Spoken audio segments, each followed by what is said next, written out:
You're listening to the Jōrni Podcast. We don't often hear schizophrenia shared from the viewpoint of lived experience, so this is a very special episode. Join me today as we challenge what mental health and mental illness look like.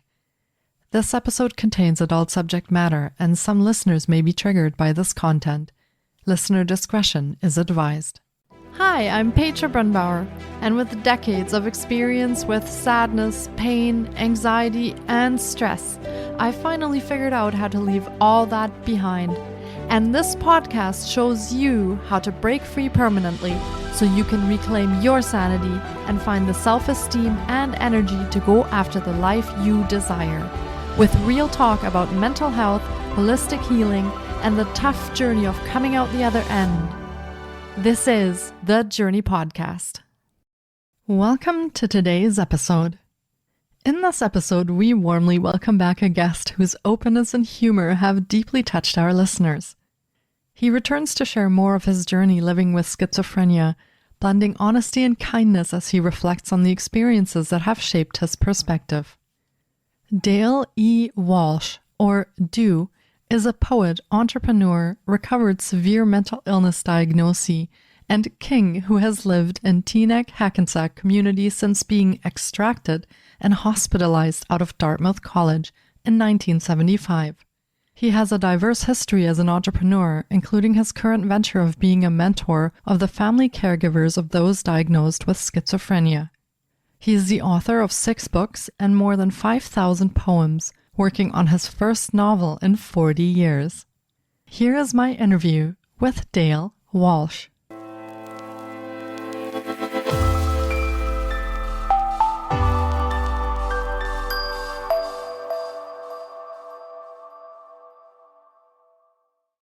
Hi, Dale. Welcome back, and it's so great to have you back on the podcast. I've been looking forward to getting to catch up with you one more time. And for those listeners who are tuning in today who have not heard your first episode yet, I highly recommend that they go back to June, where we aired your first episode. But second time around, one of my favorite guests and just lovable people to speak to. Dale, welcome back to the podcast. It is such an honor and such a pleasure to be here, Petra. And just wanted to say thank you. And as I just said, the first Dale was the hardest. So now that we've officially introduced ourselves to each other, we can start having some fun. Yeah, absolutely. And it's such a pleasure to have you back. I know that you have many more stories, many more things to share with our listeners. So I am excited to dive into our conversation. And Dale, do you want to maybe start us off with a little bit about yourself for those listeners who are tuning in fresh today and didn't hear maybe the first introduction yet? We'll give them a little bit of an idea of who you are and what we're going to be talking about today. Sure. My 2-minute story is in 1975, I was taken away from Dartmouth College for delusional psychotic, what everybody said was a delusional psychotic joke, which was, "Hi, I'm God." And then I was like walking around campus and telling everybody my joke because I thought it was like the most hilarious thing I'd ever come up with, because how could God be 5'8"? Long story short, one thing led to another. The campus cops took me to the infirmary. I was interrogated for 4 hours by 3 sets of Ivy League psychiatrists.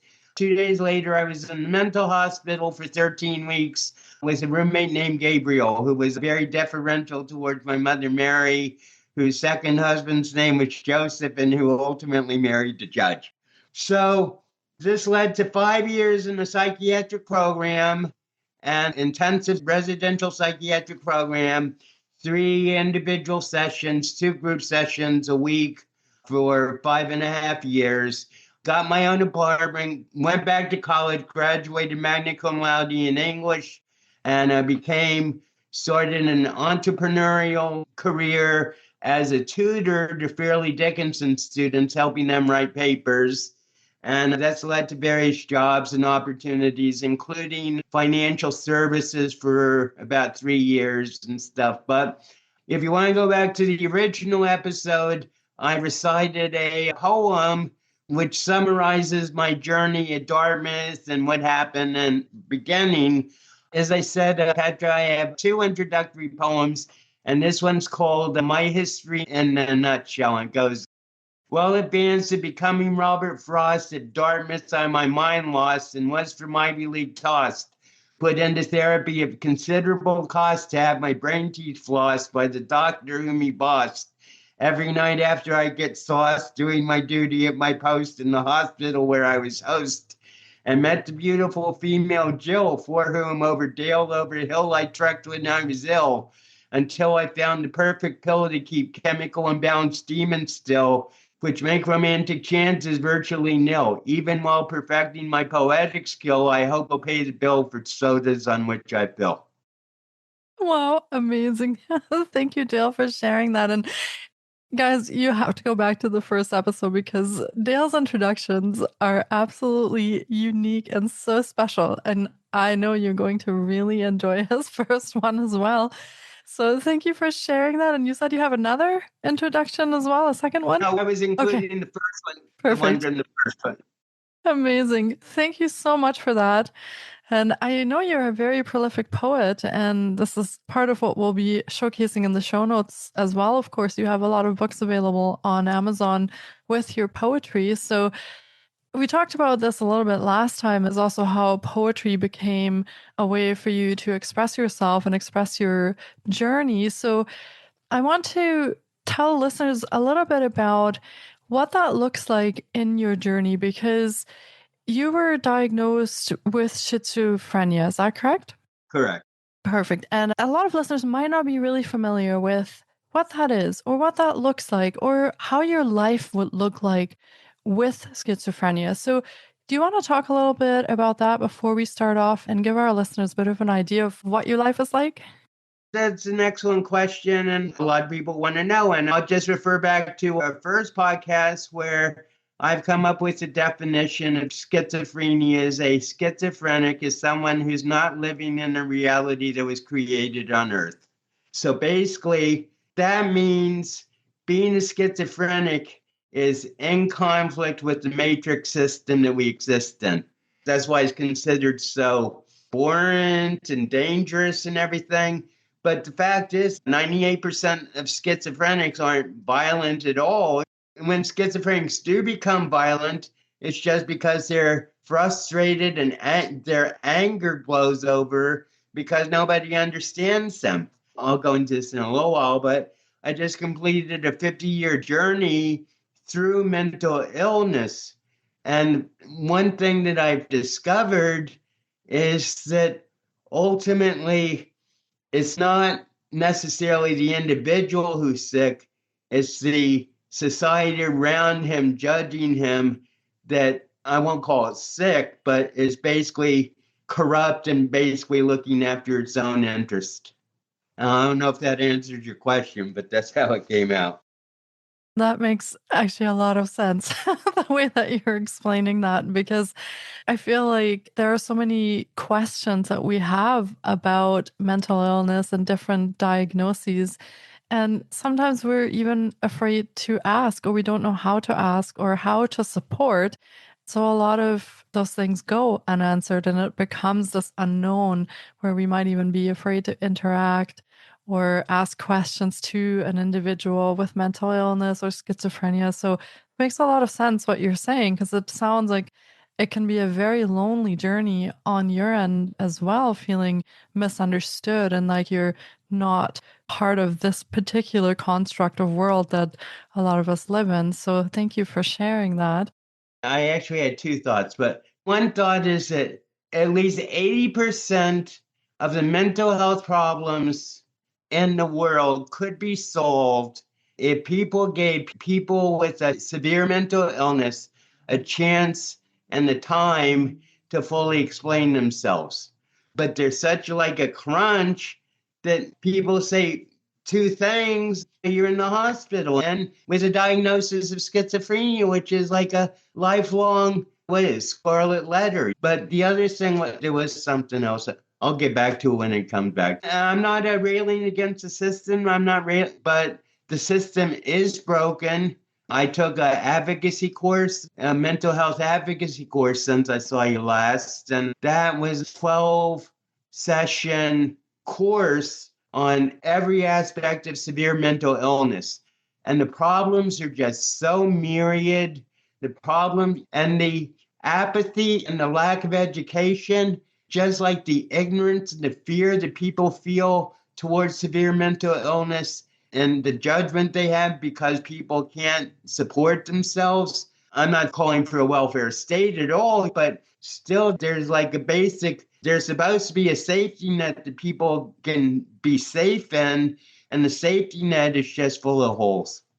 Yeah, unfortunately, I've seen that time and time again as well. So it seems to be pervasive, not just in the US where you live, but in other countries as well, where this same thing is happening as well.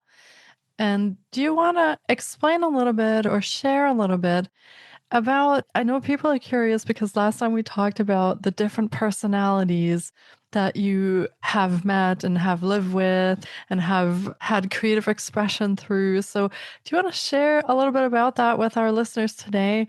And I think you also had another change in the time that we haven't seen each other. So, fill us in on what's been happening for you.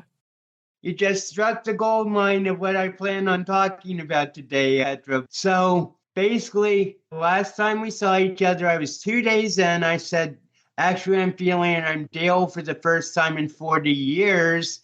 And we won't go into the deaths of Dale and that whole saga. But basically, after Dale being absent from Teaneck Hackensack for 40 years, since September 27, 1984, I felt that Dale was finally home in Hackensack. Did I tell you the news the day after the death of Dale happened? What the world news was after the day after the death of Dale in 1984? I don't think you did, but share it with us here anyway so that our listeners The can hear world that. news was Kabul falls to Taliban. Wow. I only looked this up probably about like a month ago, but this put everything. I'm going to be talking about like safes and like combinations that fall into place and everything, because that's really what's been happening with me a lot. This was like one of the ball bearings in the safes that clicked with me. September 27th was the day the Taliban basically attacked the real holy city, Hackensack, knocked out Dale, and Kabul falls, and that whole scenario starts. But that was 40 years ago.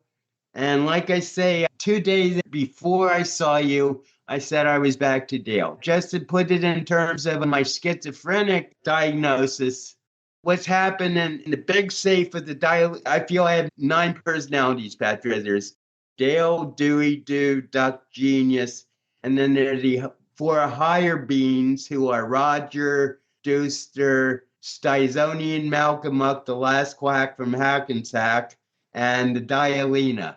The Dialina is the starship. So basically, when I talk about my body, I'm not talking about Dale or Do or anybody anymore. I'm talking about the Dialina body, the Dialina spaceship that God has given me to navigate through eternity with. So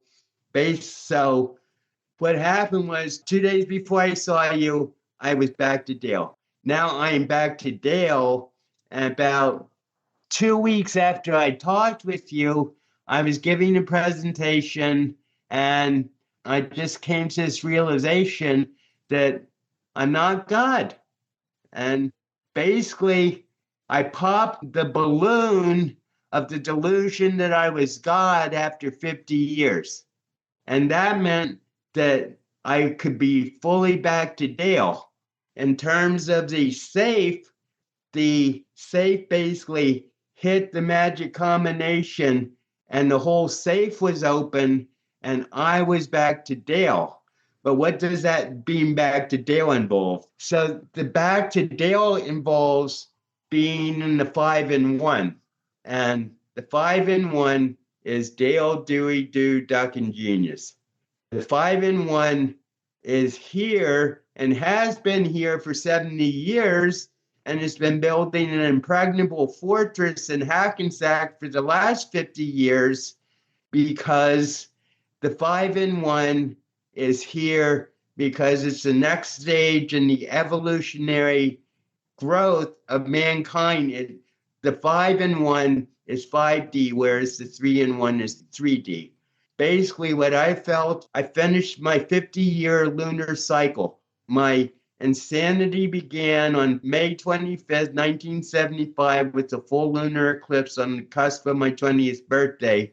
And I just had my 70th birthday. At last, after 50 years, that cycle of insane shadow that I've been living under is over, and I'm not going to renew the contract. So that's basically where I am. But the important thing to bear in mind is the 5-in-1 in Hackensack. I admit that Lord Jesus is my king. He's my savior, but I also know that I'm a king too. That's really where I'm at the moment. But just like getting the whole safe of the Dialina body to open up to that possibility of absolutely being Dale has opened up a tsunami and ocean of a possibility for me. Wow, this is so fascinating. And it sounds like so much has happened for you in the time between our last recording and today.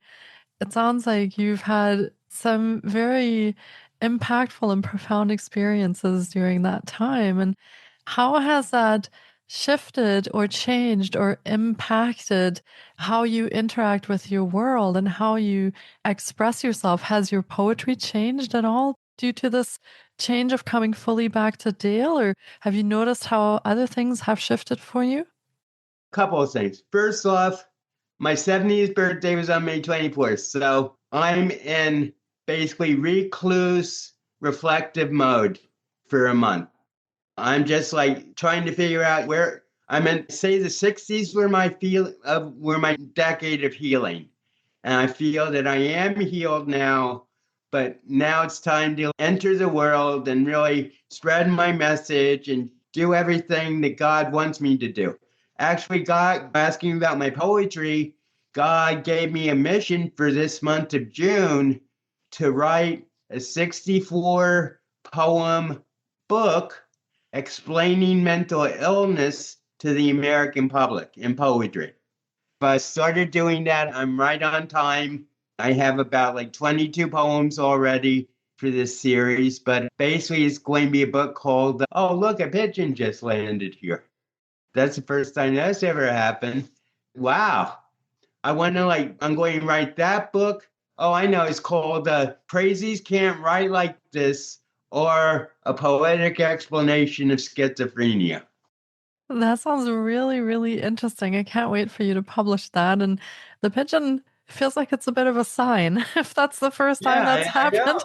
Not only is it a sign because it landed on my window, but there are very few pigeons in Hackensack. Yeah, that feels like definitely is very meaningful, especially happening right now while we're recording. So, yeah, that's really good. Actually, that kind of disrupted your train of thought because that was an important thing to throw in here. Sometimes we just don't know. There are things that happen out of for a reason and with synchronicities. So I feel that's really special. The pigeon looked right at me. Yeah, that is really cool. How are you feeling in your connection with the world? I feel like Dale was sort of in the background and tucked away for quite a long time. You said for 50 years. What does it feel like to have that back now, to have him back? So I've been in the Hackensack for 50 years, and 40 of it has been without Dale. But Dale established his home in Hackensack before his vision, or whatever you want to call it. So basically, I feel that, well, what I was going to say about the Fall of Cabal and everything is that I feel I'd always wondered who pulled off the hit on Dale. I mean, was it God? Was it Dale himself? Was it Dewey Death? Was it the Russians? Was it the terrorists? And then when I found that headline, it was obvious it was the Afghani rebels. So basically, Dale was transported for 40 years to the front lines of Afghani wars. And by making it back to Hackensack after 40 years, not only did that mean the war had been won, but it also meant that Dale was a war hero. And therefore, I had nothing further to worry about. Yeah, that is fascinating. And how does that tie in with your experience now of, you said, kind of popping that bubble on the God delusion? How does that tie in, and how does that feel for you to have to deal with that now at the same time? I imagine it feels good to have Dale back, but maybe also a little strange to have that other part gone.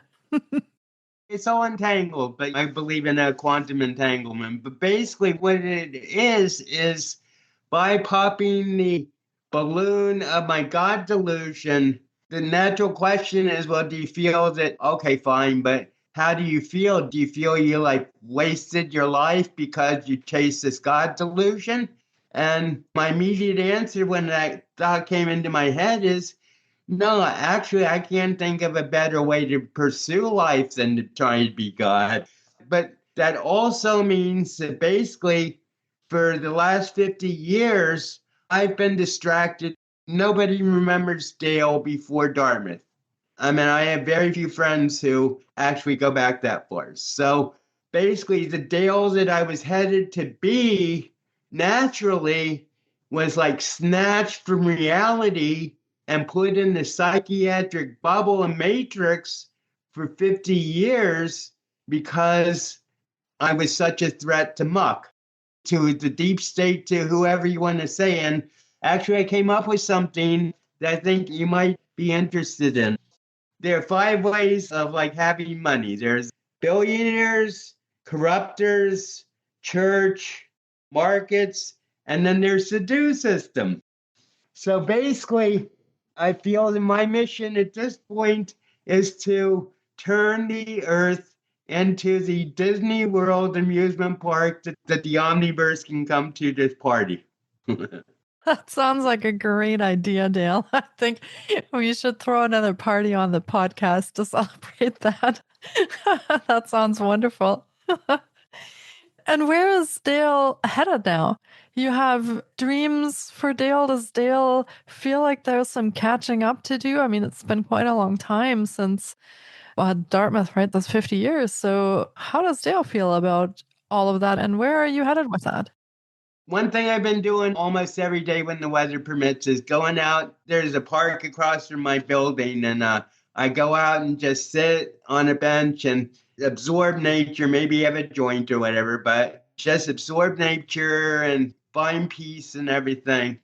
One thing that I realized was that it is now possible because I am actually truly back to Dale that I can manifest the 5 in 1 simultaneously, because before every personality had to be exclusive.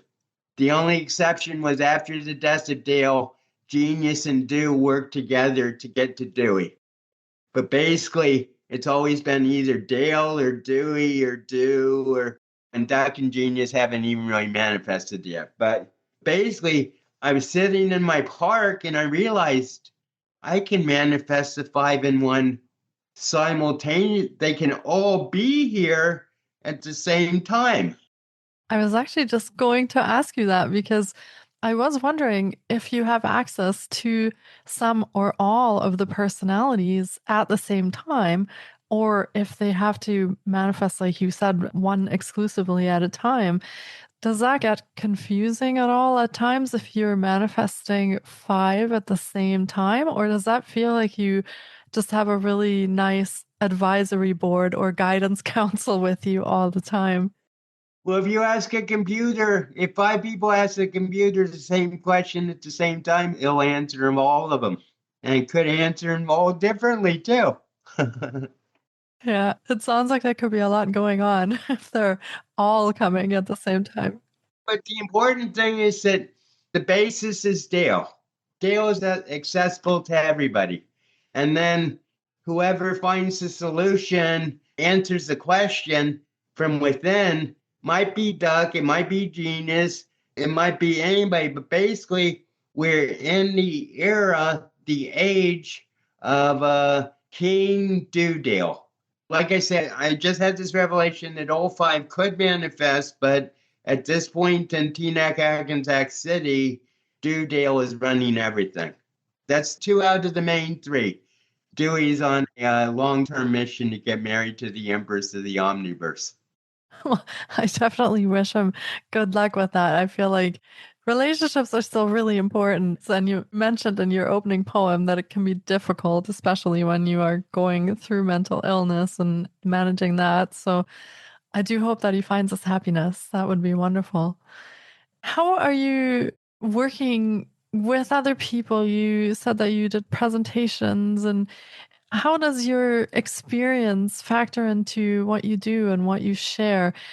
Can you support others on their mental health journeys? Do you share a lot of these things with others? And I also have a feeling that there are many families out there who just don't know how to communicate or support their loved ones if they have a mental illness. So, how does your work factor into that? This is another insight that I've had, but basically, what I figured out was that when a family is dealing with mental illness, their loved one has already changed because of the illness. The illness changes. So, therefore, in order to be able to evolve and grow and deal with that illness, they have to grow too. And this goes even deeper. I mean, a lot of people, this is very, not controversial, but it's argued over whether we write our life scripts before we actually come to Earth. But the fact is that I believe that basically we do. We might not write the whole script, but we at least write an outline. And that means that if you're a parent or a sister or someone that's related to someone with mental illness, then that is not random. You were given that sibling, you were given that son or daughter for a reason, not only to help them, but to help your own growth and to help you understand yourself. And therefore, when it comes to my work, it's like I know I could help an awful lot of people, Petra, but nobody gets in touch with me. I mean, I've been leaving my Calendly link for 3 months, and then only one person has ever used it and everything. Reading my books, I think, can help. I'm sure I told you this the first time, but I think the secret of a happy life is to live dale to dale instead of day to day. And you can always find me someplace if you need a dale, but opportunities like this to be able to talk for a long time is certainly a gift, and I appreciate it so much and everything. I just say take one dale at a time and things won't get out of hand. That's really, really good advice, and good advice for anybody on this planet, not just people struggling with mental illness, but good advice for anybody. And listeners, thank you for tuning in today. And I really hope that by chatting with Dale today and bringing all this out on the podcast, that if you have a loved one and you're not quite sure how to manage or how to speak with them and they are struggling with a mental illness, reach out to Dale, book a Calendly with him, have a chat with him. I know that he can provide a lot of insight, a lot of wisdom. Maybe check out his books on Amazon. We'll be linking to those. And I really hope that we can get the word out through our episodes together, Dale, so that we can connect you out with the people who need the support and are looking for it because they might not be getting it in a regular healthcare setting. And that's unfortunately the truth that we talked about before. So thank you so much for taking this time and spending it with me once more. And we will do our very best to get this out to anyone and everyone who needs to hear this. Well, it's been a great pleasure. And let me just emphasize that I deal with the family caregivers. I don't deal with people with the illness themselves, just to be clear.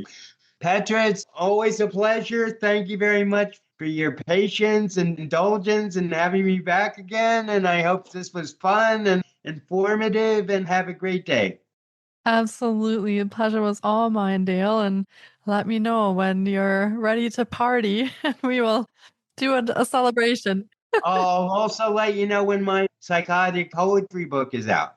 Sounds wonderful. And we will link that in your show notes as soon as you have that available so that people can have a read. And maybe it would be really interesting to see how that one reads in comparison to some of the other works that you did. I'd be very, very curious. So we will stay tuned for that. You let us know when that link is ready and we will post that. And thank you so much, Dale. As always, it's been such a pleasure, and take good care of yourself. You too. Thank you so much for taking time out of your day to listen in. If you enjoy the Jōrni Podcast, please support us by subscribing, sharing on social media, and leaving us a review. We appreciate you. And you can find more of The Jōrni on Facebook, Instagram, TikTok, and our website, thejorni.com. Sending you love and courage, and see you next time.